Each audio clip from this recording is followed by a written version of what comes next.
Hello and welcome back to the training. So in this video, we've taken care of all the setup. The very next step is I want to share with you one idea that's going to lead you to thousands of others on how you can start finding expired domains for yourself. Now, I want to point out that how this tool works is you're going to give it a seed list. And what I mean by seed list is when you scroll down to the bottom here, you see URL/domains loaded.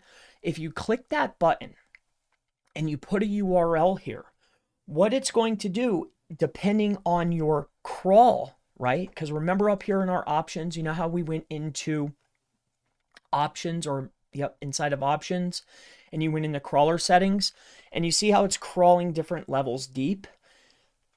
Now, this levels deep is exactly how it works with the URLs and domains that are loaded.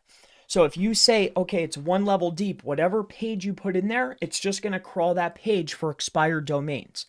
So what it does is it goes to that page and all of the internal anchors, right? All of the internal links, it's going to look at those links and go and check the who is and see if it's expired for you.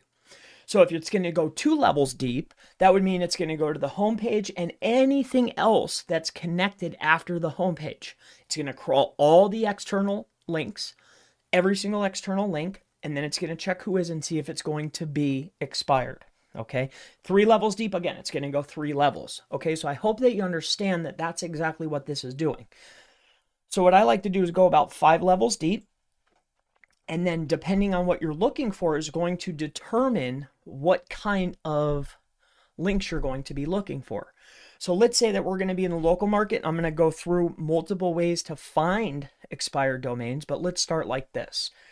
So the very first way that you can do it, and I think one of the most prominent ways that people do this, is if you come over to Google, all right?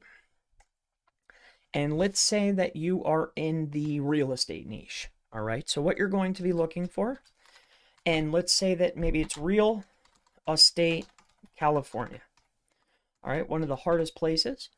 So I put it in quotation marks. It doesn't mean that you have to put it in quotation marks, but let's say you want to go to either Zillow, probably not, but you're looking for sites that are going to not be locked down as tight and could potentially have some opportunities.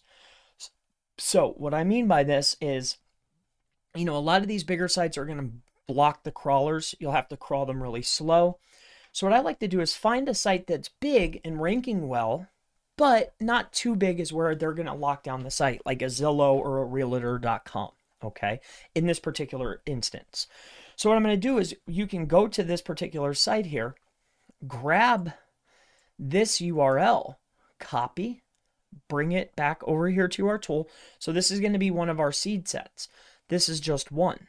So what I'm going to do is then open up ScrapeBox, the expired domain finder. I'm going to click down here in the bottom left-hand corner. You click on URL/domain loaded. And then what you're going to do is hit Control F, and you're going to put this inside of here. Okay. Now, again, depending on how many levels deep you're going to go, if it's 1 level, it's just going to search this link. But if you go 5 levels, it's going to go to 5 separate levels and search for all of the links that are on those pages. Okay, so this is how you would go about finding expired domains. And the local setting, this is one way, just one way. So what you're going to do then to walk through this process is we have our seed set in here. We have our settings set up. We have our proxy set up. Now what we're going to do is we have this in here. We're going to click Update. Okay, and then we're going to click Start. So now what we're going to be doing here is it's going to double check 5 levels deep, looking for any of the links that are on those pages. And what it's going to do is on the back end, check the who is and see if any of those URLs are expired. Sometimes you get results back, sometimes you don't.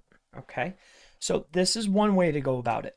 All right, so as you can see, it hasn't kicked us back any yet, all right?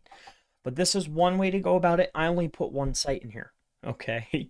So please note this. So this is one way to do it, all right?